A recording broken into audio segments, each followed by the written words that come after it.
Hi and welcome back to my channel. It's great to be here. Of course, you are following my UK business tour behind the curtain.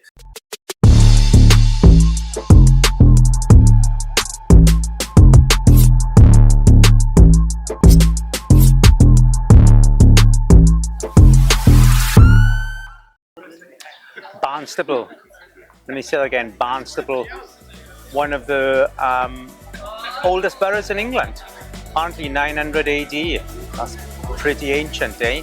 But renowned for, in its day, renowned for its production of wool, import, export. I know that Barnstaple and Ireland had a close relationship with the processing, exporting, importing of wool all round. Yes, what really made this borough, made its landmark, made it wealthy.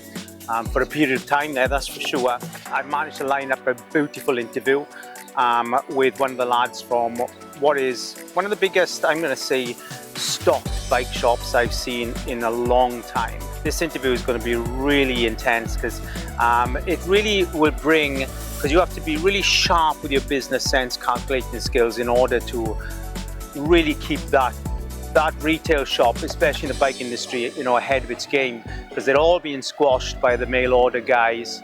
And the industry is a mess right now. We're going to deep dive that with Paul from the Bike Shed, and I'm really excited to get this up to you. And let's do that. Let's deep dive.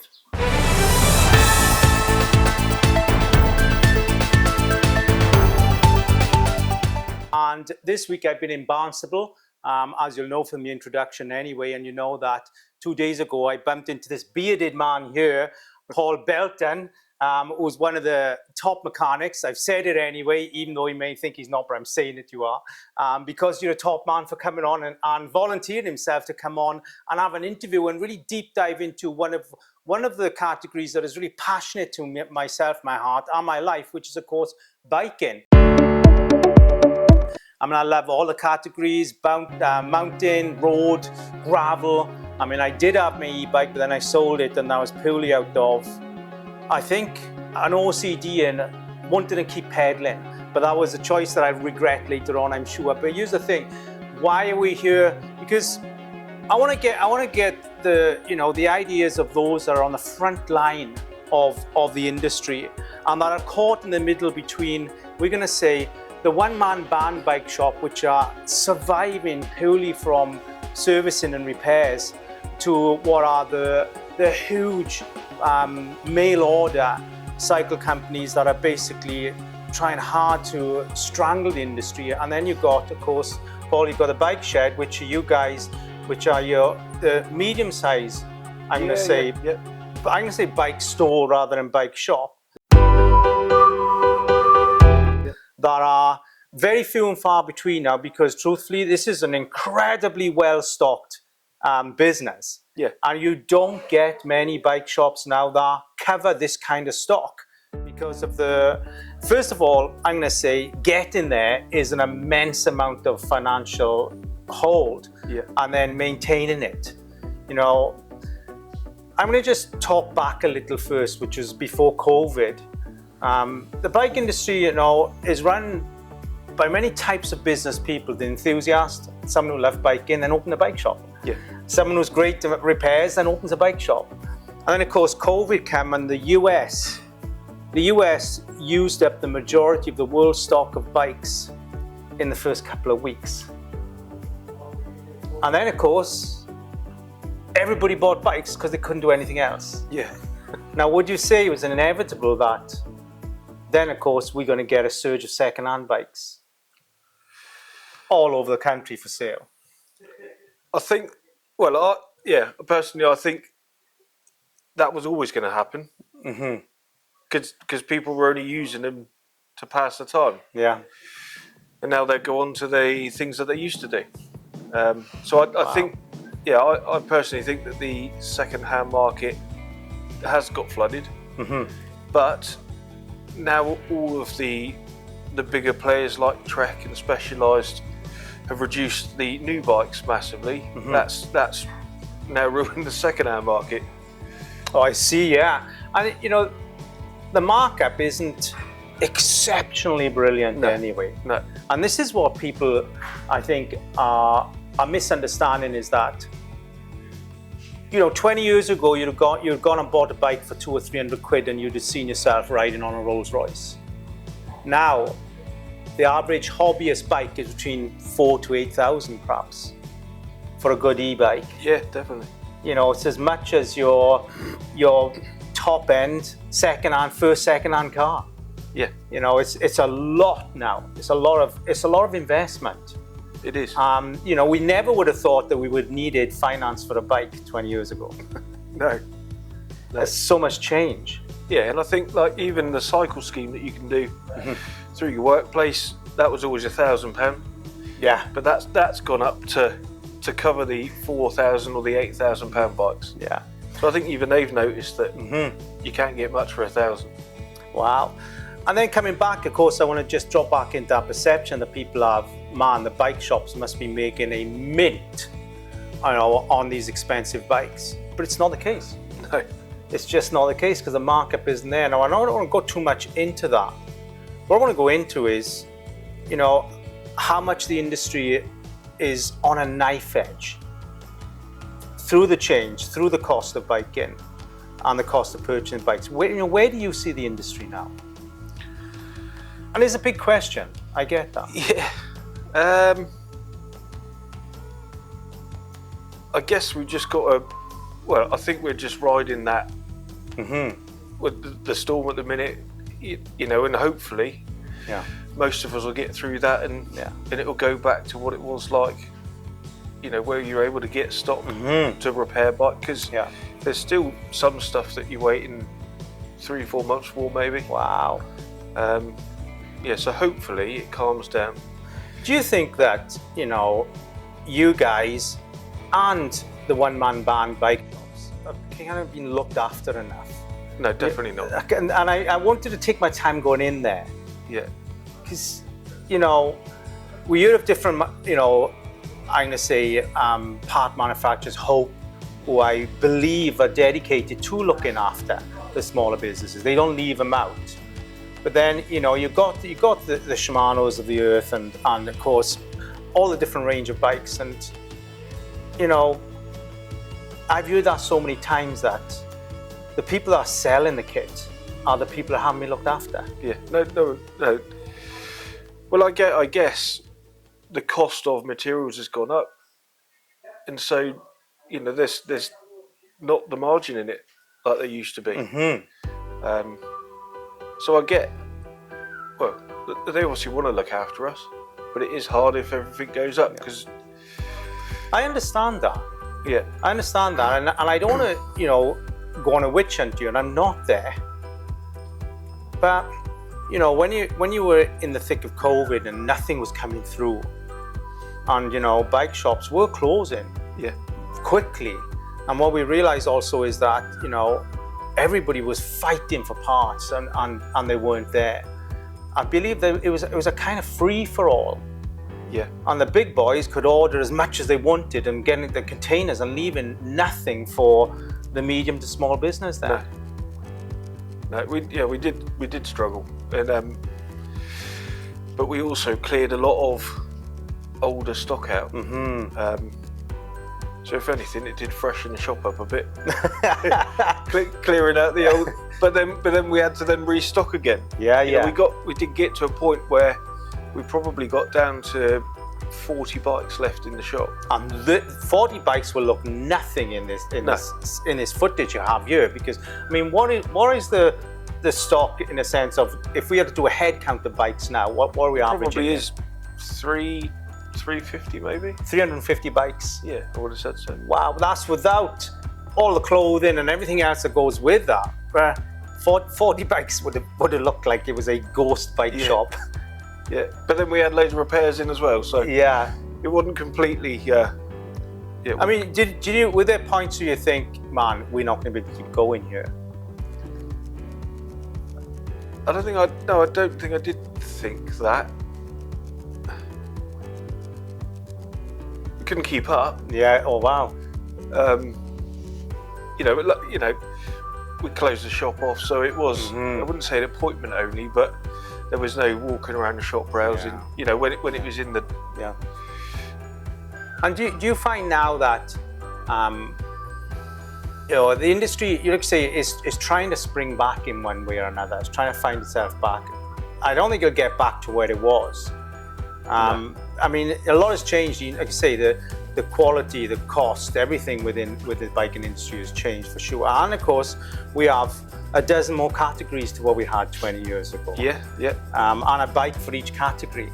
Yeah, we're waiting for the next one to come out. Eh? Yeah, it is. You know, all of a sudden you find the average keen biker will have maybe 2 or 3 or 4 different bikes. I mean, I have 3 bikes for 3 different ranges. Yeah.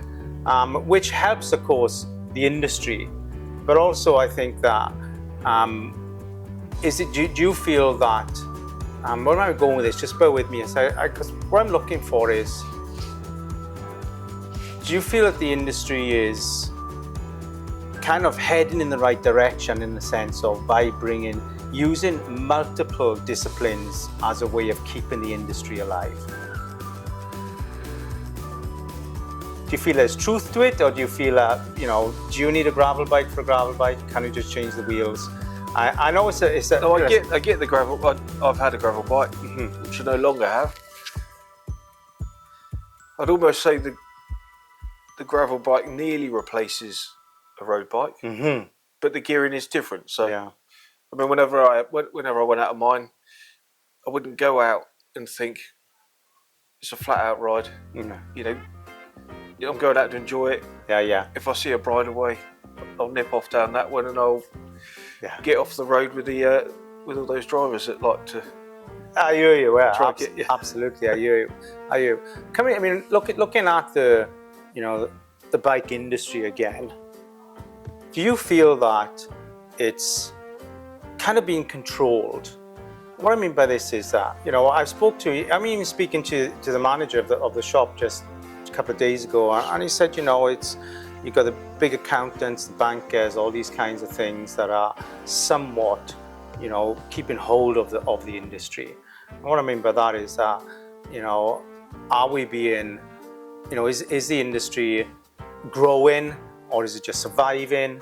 You know, how do you see this business here? I think I'd say we're almost. Well, I wouldn't say we're just about surviving, but I think with what's happened with one of the online bigs, that may help a little bit, and hope that. And we can say that. So who has gone through? Wiggle. Yeah, that's right. Yeah, Wiggle.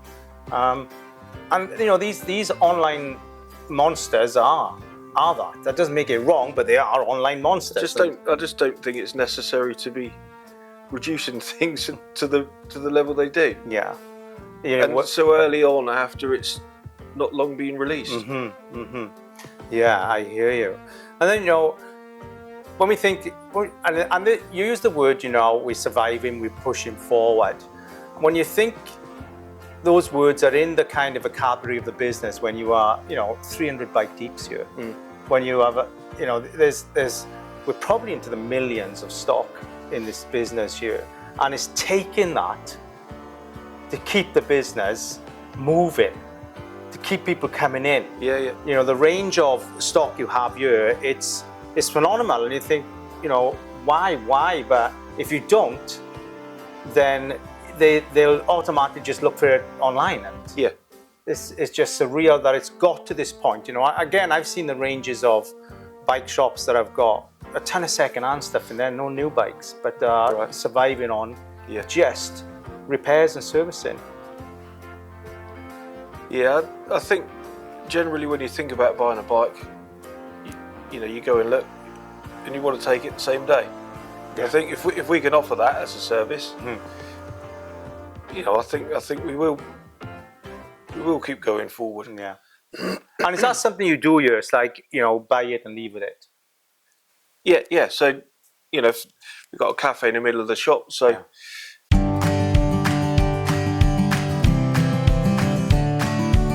You know, if they can go for a coffee for half an hour, we'll get it all checked through, make sure it's all good to go. How long have you been in this game, Paul? So since '97. So I wouldn't know the maths on that straight off the top of my head, but I guess. Yeah, so sort of 26, 27 years. 27 years you've been in the bike industry. Yeah. So man, so you have seen some major changes then. Yeah. Wow, and well done for sticking at it. Is this something? Are you as passionate now as about biking as what you were Yeah, definitely, when you first started? Yeah. Do you feel that the bike mechanic has really kind of come on in its expectation because there are bike shops that will provide fork service, shock service, and so on there, and that's quite techy stuff to do, Yeah, no, it is, yeah. And do you feel that the role of the mechanic has definitely changed over the years now? Yeah, there's definitely loads more to think about. It's all hydraulic brakes, cable brakes, electronic gears, wireless gears. Wow. Yeah. Wow. And when we think about the average, actually, I don't want to go to the average spend because the range must go, as you say, from a couple of hundred to many thousands. Yeah. And do you still get that turnover of those high-end hobbyists, intro racers, pro racers coming in and purchasing that couple of, that high-end £1,000s a bike? Yeah, not on a daily basis. But it's not like we carry masses of stock at the 10, well, we don't really, at 10,000. But at the midpoint, 4 or 5, we've got an offering there. Isn't that crazy? Midpoint is £4,000 to £5,000 for a bike. And when we think of the concept of that, I mean, I've been biking now, about 36 years, and I've seen, my first mountain bike was a £300 Saracen from Hartford that I raced on, and that was like a 23-inch frame, fully rigid, and I was so proud of my CD chain and all of a sudden then the brakes changed. The brakes went from the cantilevers to your V brakes, and then we grew from there, and the first rock shocks come out, and it was such a transition. When all of a sudden you had shocks on the front of your bike, it was an amazing experience. Yeah. It truly was. But that seems so Jurassic now compared to what's available. But also, as you say, you're averaging £4,000 for a bike. Yeah. Wow, isn't it crazy is how quickly it went from that couple of £100 to many thousands? And do you feel that the biking industry, in a sense of it's the way that it's developing, the way that it's progressing in its technology, that it's going to go into the tens of thousands rather than the mid-thousands? Could do. I mean, we can say materials have grown more expensive and all these things, but also the technology that's been put into biking, into frames, is incredible. We're talking, aerospace kind of design in the sense of what they do for airplanes and top-end cars is now going into the design of bike frame and 3D printed as well. Wow. With the guys in Wales, the Athertons, have you heard of it? Yeah, totally. So they're making their own frames now, Wow. It's just incredible when you think about that. I mean, how is the industry going to accommodate that kind of price tag?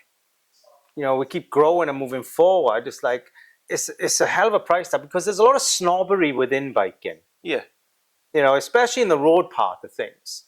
Having your flagship steed, that probably only takes, gives you that 2% difference in passing, or, it's actually cheaper to lose 4 or 5 pound in body weight definitely, than what it is to lose 4 or 5 pound on your bike, but that is still a big thing. Yeah, no, having that sort of light end, road bike. So what is your discipline? What is it you love about bike? So a mountain bike. A man after my own heart. Yeah. Me too. Mountain biking is where I started, and of course the road and I think is just an add-on for me. Yeah. And do you find that being in it all the time also kind of takes the edge off? That excitement for you? No, I don't know that it takes the edge off, but when new stock comes in, you think, oh. Can I have that? But then I'm a poor cyclist. Thinking about the bike shed, then you're a good team here. I've seen Yeah, the yeah. boys, and you all kind of look after each other. And the two, well, I don't know if it's the two managers or owners, but I got to spend a bit of time with them, or one of them anyway, for sure, when we was watching the Sportif and that. And it is a big pull together to keep an engine of this size going. Yeah, yeah. And No, how do you do that? Is it where you constantly are communicating? You're constantly having meetings. How does it work for you? Yeah, meet every Saturday morning before we open, just to catch up, chat about things. I mean, there did used to be probably 3 or 4 more working here. Okay. But things do start to get a bit complicated then, and there's too many people to relay messages, and so I think the amount of people we've got here at the minute is working really well. Oh wow. Yeah. And when you think about stock and things like this, because you do have quite a wide range. Yeah. From the easy sort of women's bikes to, of course, top end of everything and so on. There, how do you kind of measure that? And what I mean by that is that you've got seasons, you've got trends, and all these things that affect, purchasing biking for sure. Yeah, I mean, that's all the buying's done centrally from one of the other stores. Okay. Yeah, so I wouldn't say we get what we're given, but you make it work. Yeah. I like that also. I like that also that you make it work, and it is when it's the businesses of this size, and it's a medium-sized business. It does have, or people assume that if you're a medium-sized business, you're safe, but also there's a lot more pressure because stock and everything else that comes, and of course there's more paychecks, there's more people to look after you, So what is the expectation, do you feel, each week in order for this to stay open? And I'm just talking, generic kind of, we have to sell this many bikes a week, or we got issues. You will never get told how many we have to sell, and I generally do all of the stuff. Well, not all of the stuff in the workshop, but in the workshop. So I just make sure I keep my head down, and until somebody comes in and asks to have a chat, and go on camera and then get thrown all over social media. Yeah. And you looking at the repair side of it. What's the measure of that compared to sales? Then are you full on repairs every day? Yeah, the shop is full on repairs every day. Wow. Yeah, so every slot in the diary is booked, and obviously there's always walk-ins. Things like punctures. We'll happily do a puncture. Yeah. We'll tweak gears. We're also on a cycle route, so like Land's End, John O'Groats. Oh wow! So we get it's coming up to that season now where people will be coming in asking for a spoke to be changed. Or a plug put in the end bar, which is what he did. Let's give me a free plug to me. And it goes. And again, those little touches are what really do make a business of this size. It keeps it grounded. Yeah, it keeps it in touch. Yeah. Those kinds of gestures. He's bringing me, and there would have been a bike shop that would have charged me for that plug. Yeah, and genuinely, there would have been someone that may say, "Well, I'll charge you for that," but you did not. No. You didn't do that. But then, I suppose what I wanted to look at here was really to dissolve the perception that just because bikes are £4,000 on an average now, it doesn't mean that the industry is as rich as what it looks. No, as it looks. That was one thing I wanted to touch on, which we have. Secondary is, just because bikes are £4,000, it doesn't mean the industry is a rich industry either, because it's not. No, it's a multi-billion-pound industry globally, but you guys here are not like a Tesco retail where there's dozens of shops, because that's the thing with the bike industry. There's so many independents. Yeah. And even like you say with a bike shed, even though you're part of a consortium, we can say you're still an independent. Yeah. Business that hasn't got another 10 stores you can rely on if you've had a bad month, can pull into their stock or their, that's the thing with the bike industry. It is such an independent industry. And I'm going to come back in on something we touched on in the earlier part of our chat was, the truth being, the bike industry should know that. They do know that. They do know that these guys are independent, hard-working people. We need to find a way of, first of all, how can we fit the industry around them, not them try and fit around the industry, because that's basically what's happened. Yeah. That you guys are not getting a say. You're just having to bend and twist in every way you can in order to accommodate, these manufacturers. They're not giving enough thought. They just, and when they push them out there, they bring out the new models and things, and then it's a scramble. Yeah. Now, where I find it hard to comprehend that. It's like, use our new 2025 range, and by the way, who shouts the loudest gets the most. Yeah, no, exactly, yeah. And actually that was one of the things during COVID that everyone got allocated stock. So you didn't have somebody that was bigger than you go and order all of them. Everyone got an equal, potentially an equal share of stock, so nobody was missing out. But then when you say that, how far did that drip down to until we got to like the one-man bands that didn't get anything, that couldn't get nothing? You see me, there was a stop point. Yeah. Within that sharing process, I would say. Yeah. We were okay with it. You were lucky. I mean, listen, the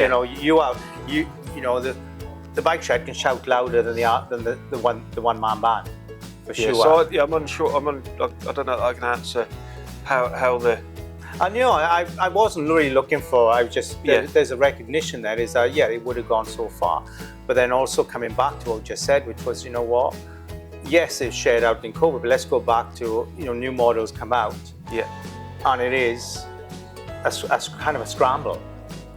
Why is that? Why is that? It's when you think about modern business, and you guys here are putting your heart and soul. The Sportif that was on Sunday, that was a big effort from here for that to happen, and the return wouldn't have been that great.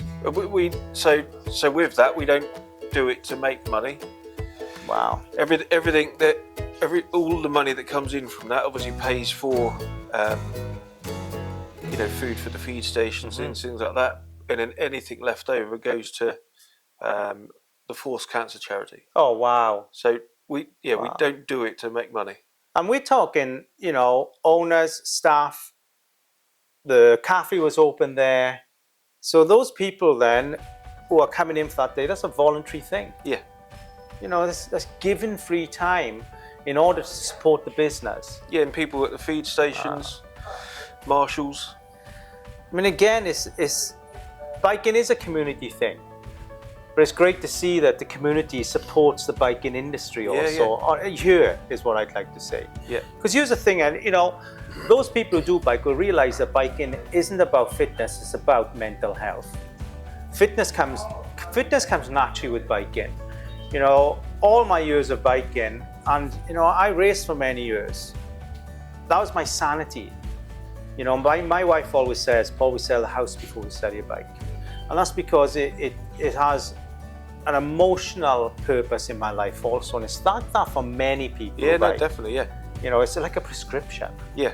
It truly is there. And I give that some thought, You guys who are pushing out those new ranges, and I don't need to mention names, but give more thought to the people on the ground here, the front line that are doing the hard work to sell your product, because it's not easy. No, it isn't. No, it's not easy. No. People think that somebody comes in, they see someone buy a bike and walk out. There's a lot of pre and post conversations, prep, and sell work that goes in, because it's an incredibly emotional thing buying a bike. Yeah. Because you've got to buy something it's not just about the colour, it's about everything about that bike. It's like going to buy a car. Yeah. Do you know what I mean? It's really personal, isn't it? No, it is, definitely. I mean, we're not salespeople here. You're almost, you know, you're fixers of people's greatest desires. Do you see that? Yeah. It truly is. It's an emotional thing, buying a bike, and that's the thing. It is an emotional business. It's not this rigid, just come and buy a bike. It's far more than that. And in all you know, have you seen also a completely, you know, a different approach now to buying bike? Do you see the customers are different to what they used to be 20 years ago? Yeah, I mean, it's because there is lots more, like you say, there's lots more to think about. Yeah. With the bike and the money side of things. Yeah. I mean, truly, when you think about biking, you know, there's everything from shock setup, the range of shock, the amount of travel, you know, size. Oh yeah, it's all kinds of stuff, and somewhat, you know, it's like a needle in a haystack. If you don't do your homework, it could be the biggest mistake you make also. Yeah. Oh no, don't get me wrong. People come in and know a little bit more about it than I do sometimes. Isn't that great though? Also, that they do the homework because people are passionate about a bike. Yeah. You know, it's such a historic piece of machinery to buy. No, You know, before the car. Yeah. You know, before the car, and just after the horse and cart. Yeah. No, it truly is. It truly is. But I want to come back and let's give this some celebration. Is that, you know, the bike shed here is a profound landmark here, and you know it is a business that takes up basically the front of the square here.